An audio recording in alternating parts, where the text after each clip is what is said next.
Liverpool make plans for post-Salah era with Olise in sight. Liverpool target, Michael Olise. EIFE, according to the Daily Mail, Liverpool's directors have set their sights on Michael Olise as Mohamed Salah's potential replacement when the 33-year-old eventually departs. Salah, who continues to deliver at a high level, scored 34 goals last season to help secure the Premier League title for Liverpool. Nevertheless, with his contract entering its final years, the club is planning for the future and views Olise, currently at Bayern Munich, as the ideal successor. Olise, 23, joined Bayern from Crystal Palace in 2024 after amassing 16 goals and 25 assists during 3 seasons in the Premier League. Liverpool hope to leverage their strong relationship with Bayern Munich to smooth negotiations, recalling recent transfers between the sides such as Sadio Mane and Luis Diaz.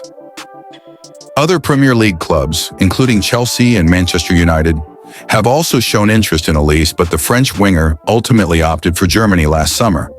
Reports suggest a release clause in Olise's contract could facilitate his move to England, although competition for his signature is expected to be fierce. Liverpool given Marc Guehi transfer concern with Ibrahima Konate impact clear. Latest Liverpool news and transfer rumors, including updates on Marc Guehi and Ibrahima Konate's future. Liverpool transfer target, Marc Guehi, is out of contract next summer. Liverpool could be set to feel the effects of the only thing that went wrong for them in the summer transfer window, Marc Guehi's collapsed move from Crystal Palace. The defender was ready to sign for the Reds on deadline day before his club brought the move to a halt. It forces Liverpool into having to play a waiting game, which they welcomed as a possibility earlier this summer. However, a rapidly changing market may mean a free transfer becomes that much more difficult looking ahead to 2026. Plus, Arne Slot is now going to have to consider his long-term plan with what becomes of his existing defensive options alongside Guehi as a target. Your Marc Guehi battle. Liverpool's failure to sign Guehi on deadline day was really no fault of their own. However, it now looks like it could become a costly outcome. That is because the Mirror report that the Reds could now find themselves in a battle against 5 European rivals for when the defender becomes a free agent, all who will have the advantage. FIFA rules dictate foreign clubs are allowed to negotiate a pre-contract agreement with Guehi directly from January 1st, 2026, whereas Liverpool would be forced to wait until his Palace contract's expiry 6 months afterwards. The clubs in question ready to rival Liverpool are said to be Bayern Munich, Barcelona, Inter Milan, Juventus, and Real Madrid. Ibrahima Konate contract. One of those above 5 rivals, Real have also been linked with taking Ibrahima Konate from Liverpool, should the central defender not agree a new contract to stay beyond next summer. Therefore, this has become a dangerous period for the Reds, after which they could emerge with neither he nor Guehi. The Daily Mail's latest update explains that Liverpool remain in talks with Konate and his representatives. Though with no outcome in the 10 months since contract negotiations started, the Frenchman's future hangs in the balance. The hope is to avoid another contract debacle after the 3 last season. Liverpool transfer news, live Michael Olise interest, Morgan Rogers claim, Marc Guehi latest. Latest Liverpool transfer news, including updates on Marc Guehi, Michael Olise, Morgan Rogers, Ibrahima Konate, Joe Gomez, and more. Michael Olise is reportedly a Liverpool transfer target. Liverpool were the Premier League's biggest spenders over the recent summer window as Arne Slot and company aimed to retake the trophy they won last season.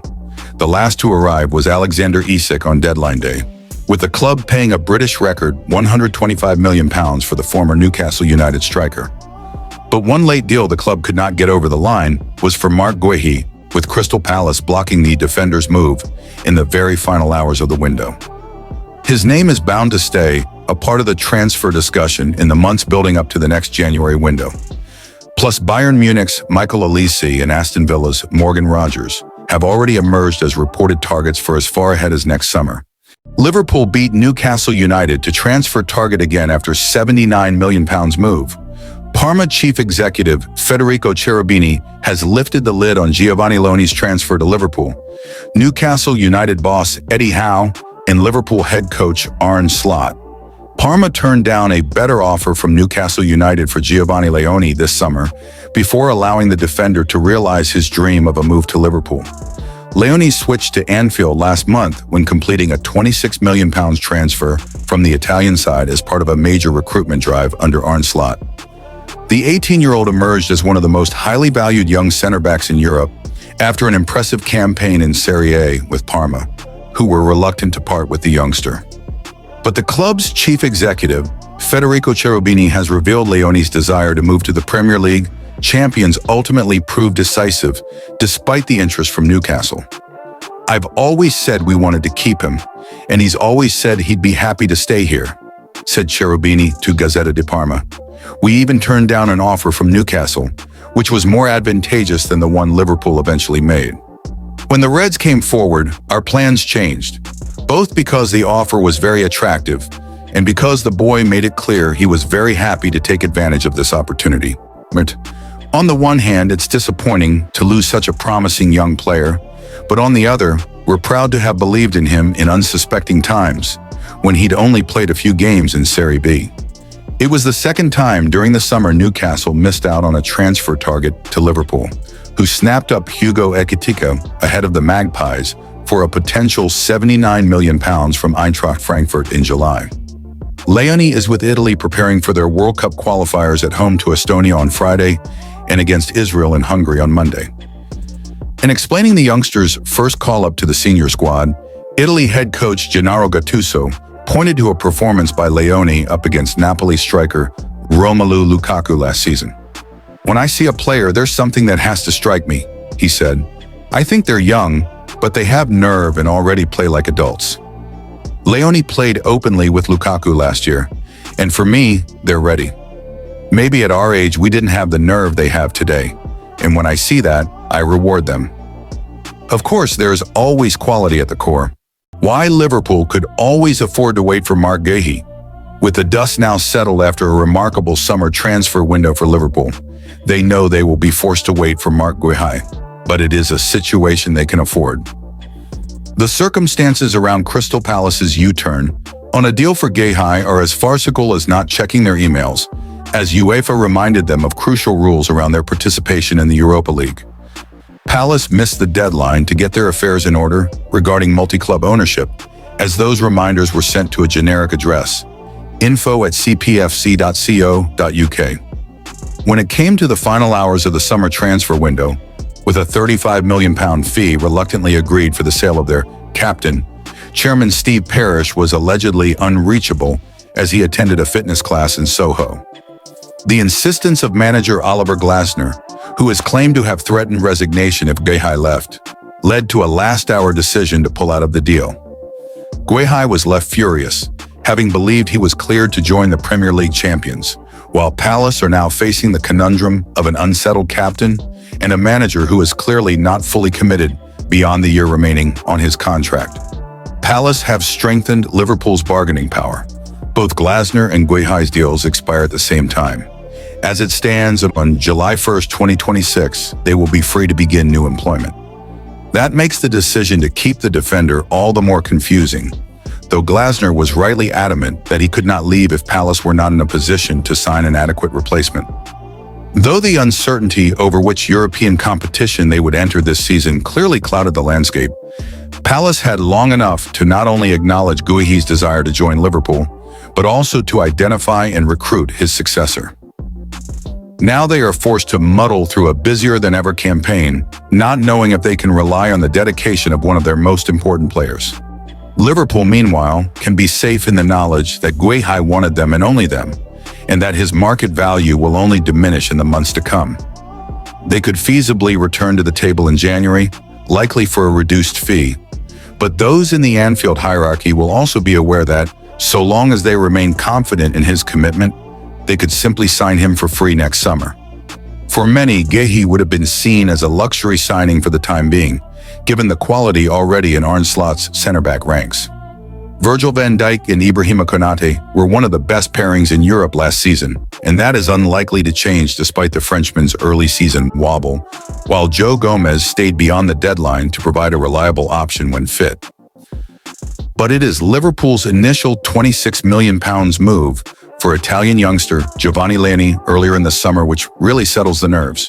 Liverpool's faith in Leoni, Such is the belief in the 18-year-old who, like Guehi, was minded to turn down advances from other top clubs as he prioritized Anfield, that suggestions of a loan back to Parma were immediately ruled out. Leoni is yet to feature for Salah'S side and was left out of the squad for the 1-0 win over Arsenal, but he is considered a genuine first-team option and will be expected to provide competition to the established order as the season goes on. With Gomez denied a move to AC Milan on deadline day, as there was deemed not enough time to finalize, Salah could have been left to work with 5 senior center-backs if Guehi had joined. The word luxury is clearly not a negative one, but the head coach may have found it trickier to keep all 3 of Guehi, Leoni and Gomez happy behind the first-choice partnership of Van Dijk and Konate. Moreover, the Dutchman was already comfortable knowing that he may be required to turn to one of Wataruendo, Ryan Gravenberch, or Andy Robertson as center-back options in an emergency. That situation is likely to change if Guehi arrives either in January or next summer, with Liverpool aware of Gomez's willingness to pursue opportunities elsewhere and hopefully having more clarity by then over Konate's own future. Next summer is the focus. Like Guehi, Konate has now entered the final year of his contract, and though he is less equivocal over leaving, there are no guarantees the Frenchman will put pen to paper as talks rumble on and Real Madrid's interest looms. It could be that Liverpool impose a deadline of sorts on Konate's decision, knowing they could effectively replace him with Palace's number 6. But there will also be a desire to include both in Salah'S squad for years to come, particularly as Van Dijk's new deal only runs to 2027, by which point he will be almost 36. Next summer is really the point in which Liverpool need to bring in another top-level center-back, and the obvious choice in that regard remains Guehi, a player who could both partner Van Dijk and act as his long-term successor. Despite the frustrations of deadline day, the Premier League champions are not the losers of Monday's impasse. In reality, Palace are. By forcing Guehi to stay for at least another 4 months, they have not only risked further instability in a season in which they should have been aiming for progress under their most accomplished manager in years. They have also significantly weakened their hand when it comes to a potential sale in January, which, for a club operating on fine margins, damages their chances of landing the replacement they clearly need. Mohamed Salah admits difficulties with new Liverpool teammate Hugo Ekitike. Mohamed Salah is playing alongside a whole new array of stars in Arne Slot's new-look Liverpool attack, and it will take some time for him to click with Hugo Ekitike. Mohamed Salah is still building a connection with Hugo Ekitike. Liverpool star Mohamed Salah has admitted that he has yet to get on the same page as Hugo Ekitike. Salah is playing in a new-look Reds attack alongside Ekitike and Florian Wirtz, with Alexander Isak also set to join the squad after the international break. Liverpool splashed around £450 million on new players in the summer transfer window, with Isak, Wirtz, and Ekitike the most expensive additions. They have taken the places of Luis Diaz and Darwin Núñez, who left in the window, and Diogo Jota, who tragically died in a car crash. Things have started well, with 3 successive wins in the Premier League over Bournemouth, Newcastle, and Arsenal, with Ekitike scoring in his first 2 Premier League games. But the overall performances have left a lot to be desired, with late goals needed in the first 2 games and a stunning Dominik Szoboszlai free kick required against the Gunners. Salah scored against the Cherries and assisted Rio Numoha's late winner at St. James's Park, but still hasn't found his feet. Speaking to the Men in Blazers podcast, he explained that it will take time for things to click with Ekitike and Cumber. "So far, I didn't figure the connections out yet," said Salah. "Like with Darwin or Lucho, or the guys that used to play in front, or Diogo. I knew where to start with Diogo or Darwin. I know where to find them. I knew their game very well, but with Hugo, he's still new. Sometimes I need the ball in the field. Sometimes we need it in the space.